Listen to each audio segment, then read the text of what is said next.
Assalamualaikum warahmatullahi wabarakatuh. Waalaikumsalam warahmatullahi wabarakatuh.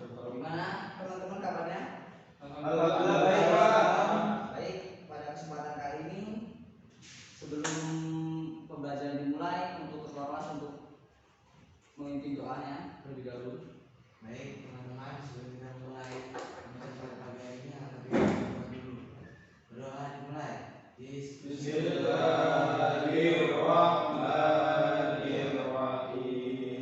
Raditu billahi rabba wa bil islami dina wa bil muhammadin nabiyya wa rasulah. Rabbi zidni ilma warzuqni fahma. Amin ya rabbal alamin. Baik, sebelum dimulai pembelajaran dari juga, mari Bapak akan absen dulu ya. Baik, Pak. Zikri, Hadir Pak. Khairul Umam, Hadir, Pak. Rizky Aulia, Hadir, Pak. Fatwa Noval, Hadir, Pak. Mukhtar Yahya. Hadir, Pak. Alhamdulillah, terus semua berarti ya. Hadir, Pak. Alhamdulillah. Baik, pada kesempatan kali ini Bapak ingin mengajar tentang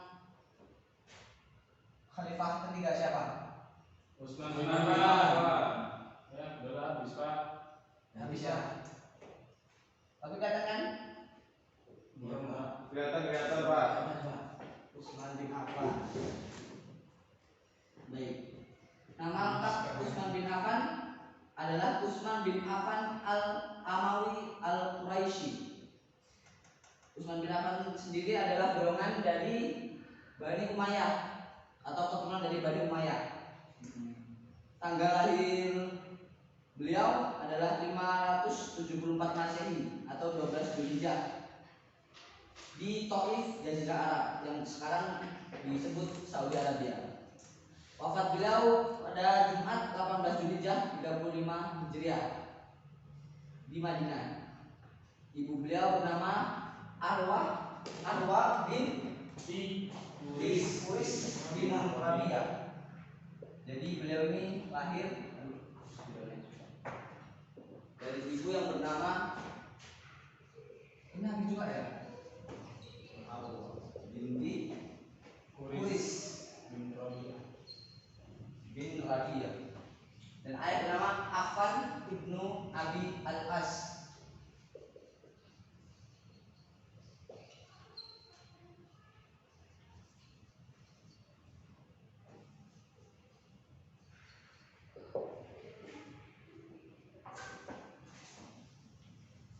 Akhirnya pemilihan beliau itu berlangsung pada penghujung bulan Dzulhijjah atau tahun 23 Hijriah dan diresmikan pada awal Muharram 24 Hijriah.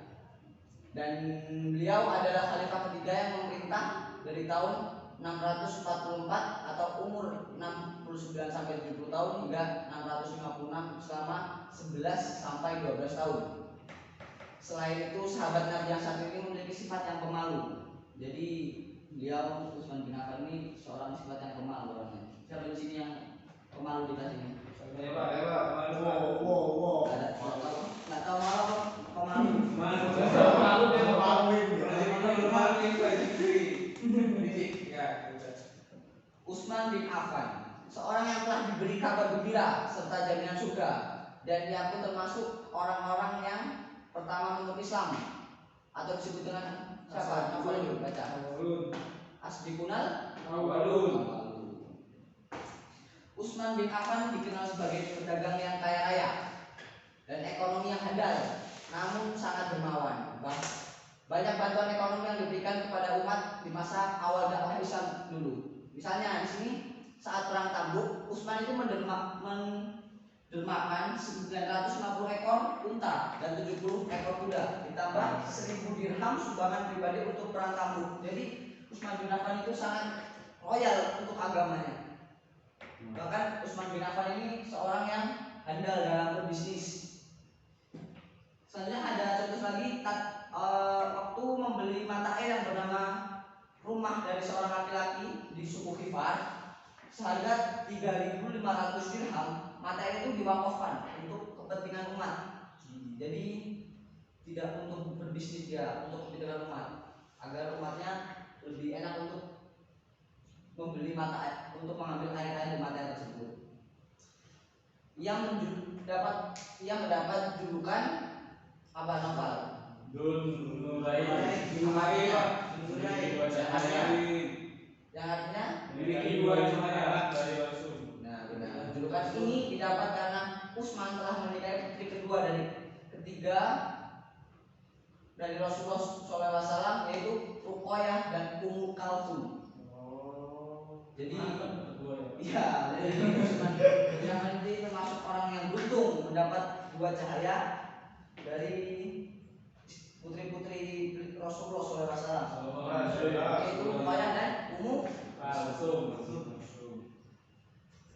Rasulullah pernah menunjuk Utsman sebagai duta Rasulullah pada saat perundingan antara pemimpin Islam dan pemuka-pemuka Quraisy pada tahun 6 Hijriah ketika kaum muslimin hendak memasuki kota Mekah untuk melaksanakan umroh.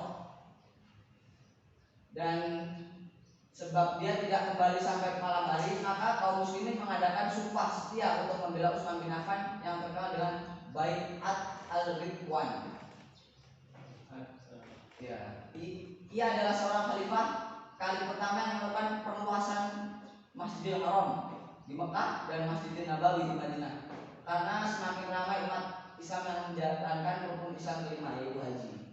Jadi sebelum Khalifah Utsman bin Affan ini belum ada perluasan dalam Masjidil Haram dan Masjidil Nabawi. Jadi khalifah pertama yang memperluas Masjidil Haram dan Masjidil Nabawi adalah Utsman bin Affan. Karena di masa beliau sudah banyak orang-orang yang haji ke Masjidil Haram dan Masjidil Nabawi. Di sini ada proses pengangkatan Utsman bin Affan.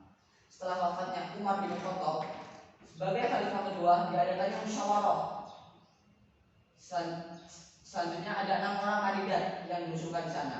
Ada Ali bin Abi Thalib, Utsman bin Affan, Abdurrahman bin Auf, Sa'ad bin Abi Waqqas, Zubair bin Awam, dan ada satu lagi Tolhah bin Ubaidah. Selanjutnya Abdurrahman bin Auf, Sa'ad bin Waqqas, Zubair bin Awam, dan Tolhah bin Ubaidah mengundurkan diri pada saat itu, hingga hanya tertinggal Utsman bin Affan dan Ali.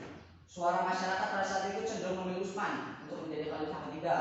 Maka diangkatlah Utsman yang berumur 70 tahun menjadi khalifah ketiga dan yang tertua, serta yang pertama dipilih dari beberapa calon.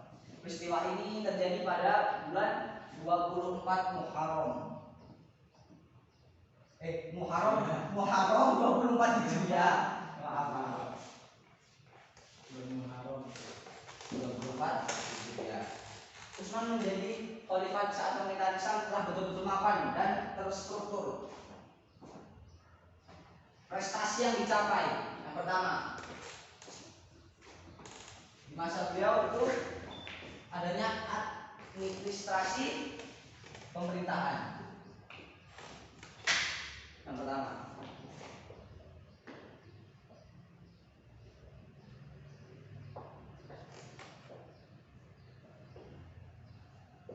administrasi pemerintahan.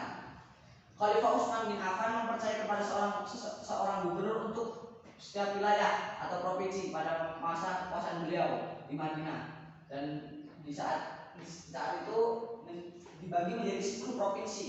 Yang pertama, Nafi bin Al-Haris Al-Wasiti Al-Muzahti atau Amir di wilayah Mekah. Yang kedua ada Sufyan bin Abdullah Al-Saqafi, Amir di wilayah Taif. Ya'la bin Munabbih, Amir di wilayah Syana'a. Abdullah bin Abi Rabi'ah, Amir di wilayah Al-Janat. Utsman bin Abi Al-Ash Al-Saqafi, Amir di wilayah Bahrain. Al-Mughirah bin Syu'bah, Amir di wilayah Kufah. Abu Musa Abdullah bin Qais al-Asy'ari amir di wilayah Basrah, Muawiyah bin Abi Sufyan amir di wilayah Damaskus, Umair bin Sa'ad amir di wilayah Misr, dan yang terakhir ada Amr bin As amir di wilayah Mesir. Dan kedua, prestasi-prestasi beliau adalah memperluas wilayah Islam. Di zaman beliau ada perluasan wilayah Islam.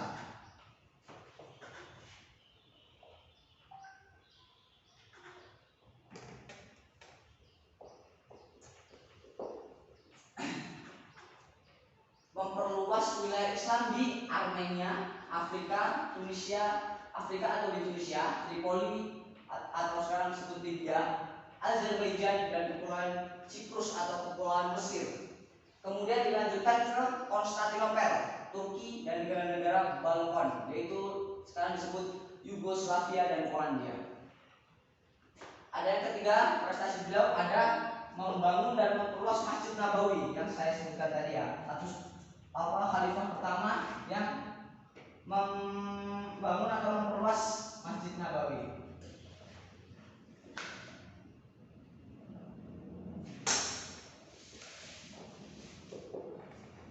Dan keempat, membentuk armada laut Islam pertama. Jadi sebelum Utsman bin Affan diangkat, jadi di masa pemerintahan Abu Bakar dan Umar bin Khattab itu belum ada armada laut di Islam. Dan pertama dibuatnya armada laut itu di zamannya Utsman bin Affan. Armada laut itu tentara laut ya? Ya, tentara laut itu. Armada laut berarti. Sekarang angkatan laut. Nah, sekarang angkatan laut. Jadi di masa itu, di masa beliau pertama kali di dalam Islam. Sebelumnya belum ada.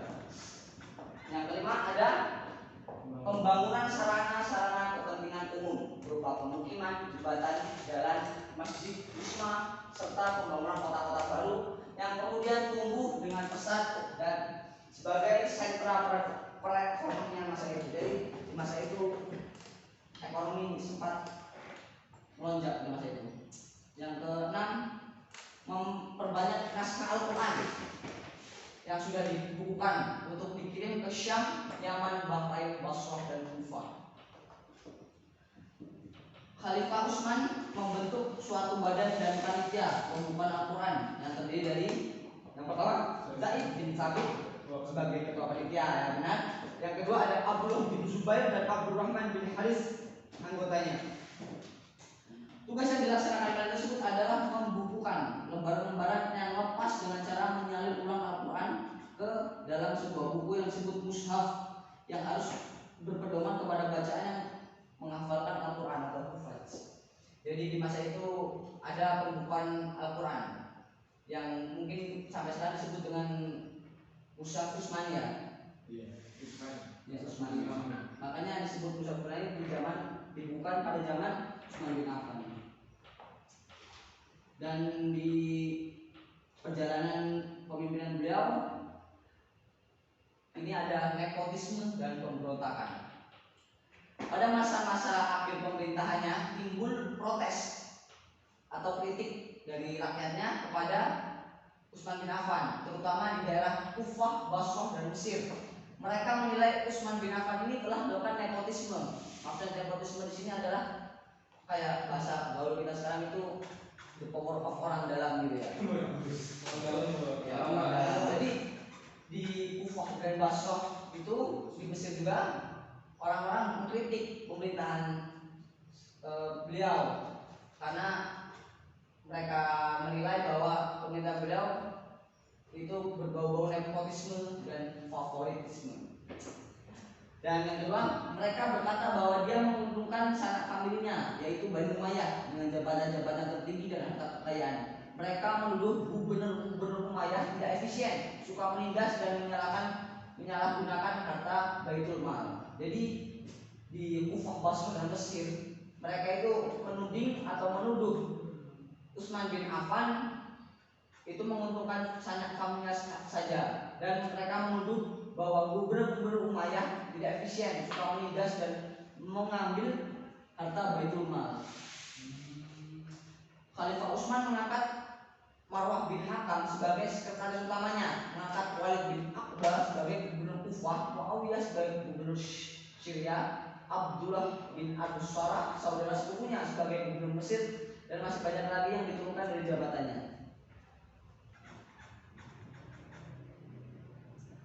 Sebenarnya kebijakan-kebijakan pemerintah Utsman ini banyak dikendalikan oleh Marwah bin Hakam, sehingga Utsman ini dituduh menganut politik nepotisme dan pilih kasih, sehingga hal ini dibesar-besarkan oleh tukang fitnah dan orang yang mengopor-opori pada masa itu. Abdullah bin Sabah yang berkeliling di berbagai kota untuk menaburkan keraguan akidah, mengancam Khalifah Utsman dan gubernurnya, serta mengajak semua orang yang untuk menurunkan Utsman bin Affan dan mengganti dengan Ali bin Abi Thalib sebagai usaha menaburkan bibit fitnah dan perpecahan. Jadi di sini ada seorang yang bernama Abdullah bin Sabah. Dia itu berkeliling ke wilayah-wilayah Islam untuk menebar mengasih isu atau memecah belah kesatuan umat Islam atau melakukan akidah-akidah orang-orang untuk menurunkan Utsman bin Affan karena dia menilai bahwa Utsman bin Affan menganut nepotisme tersebut tadi. Jadi para pemberontak melakukan pengepungan di rumah beliau, yaitu rumah Khalifah Utsman bin Affan, dan menuntut satu diantaranya adalah Marwah bin Hakam dihukum kisos, yang kedua Utsman bin Affan lepaskan jabatannya sebagai Khalifah. Kedua tuntutan di atas ditolak oleh Utsman bin Affan dengan alasan Marwah bin Hakam baru berencana membunuh dan belum benar-benar membunuhnya. Utsman meminta para sahabat bersamanya agar tidak memerangi kaum pemberontak. Jadi di sana Utsman bin Affan tidak menyuruh sahabat-sahabatnya yang melindungi Utsman bin Affan untuk tidak melawan, hanya bertahan saja, sehingga kepungan dan desakan semakin hebat. Apalagi setelah terdengar berita bahwa ribuan pasukan bantuan akan tiba ke Madinah untuk melepaskan Utsman dari pengepungan. Hal ini membuat keadaan semakin tak terkendali. Jadi pemberontak itu semakin cepat-cepat untuk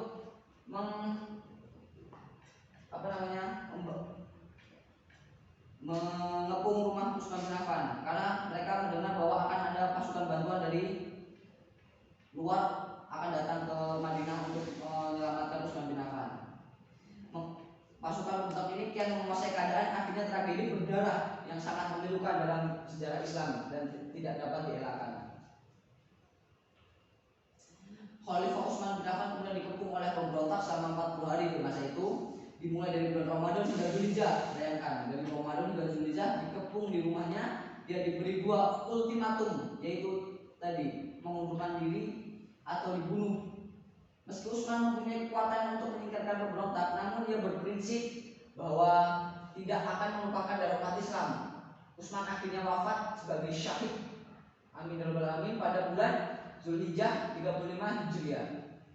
Ketika pemberontak berhasil masuk ke rumahnya dan membunuh Utsman saat sedang membaca Al-Quran. Masya Allah. Persis seperti yang disampaikan Rasulullah perihal kematian pembunuhan persis yang disampaikan Rasulullah perihal kematian Utsman yang syahid nantinya. Jadi sebelumnya Rasulullah itu sudah pernah bercerita bahwa kematian Utsman bin Affan ini akan mati syahid, dan tidak salah lagi bahwa ucapan Rasul itu benar.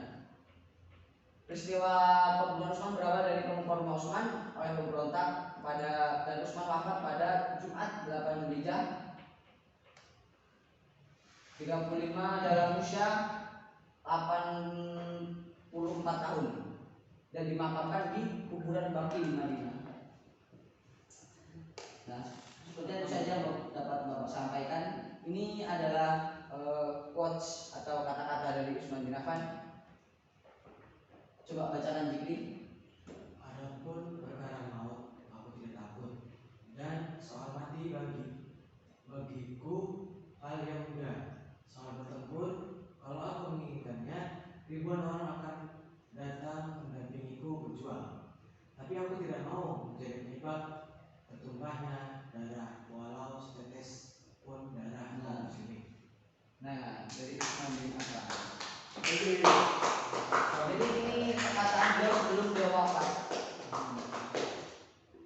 Nah, mungkin ini saja yang dapat Bapak sampaikan ya. Mungkin dari teman-teman yang bisa menerangkan dari biografi dan strategi dakwah Utsman bin Affan. Gimana? Ayo teman-teman, ada yang ditanyakan? Apa ya? Mungkin kalau tidak ditanyakan akan bapak tutup ya karena waktunya udah mepet. Khalifah itu ada berapa sih Pak? Bagaimana? Khalifah? Iya Pak, selain Utsman bin Affan. Oh, Khalifah itu itu siapa aja? khalifah yang mungkin harus kita ketahui ya, wajib kita ketahui itu hanya 4 saja, yaitu yang pertama, ada yang tahu? Abu Bakar As-Siddiq. Yang kedua, Umar bin Khattab. Yang ketiga ada beliau yang kita persebutkan tadi yaitu Utsman bin Affan. Yang keempat, Ali bin Abi Thalib. Berarti ada 4 ya Pak? Apanya? Berarti ada 4 ya? Ya, yang wajib kita ketahui saja. Sebenarnya ada. Setelah itu Masih ada banyak. Baik, bagaimana teman-teman? Cukup ya? Cukup Pak. Alhamdulillah. Mari sama-sama kita membaca alhamdulillah. Alhamdulillahirobbilalamin. Dan untuk ketua kelas untuk bersama-sama memimpin doa kepada teman-temannya. Baik, sebelum kita mengakhiri pembelajaran kita pada kali ini, alangkah baiknya kita berdoa membaca doa kafaratul majelis. Bismillah.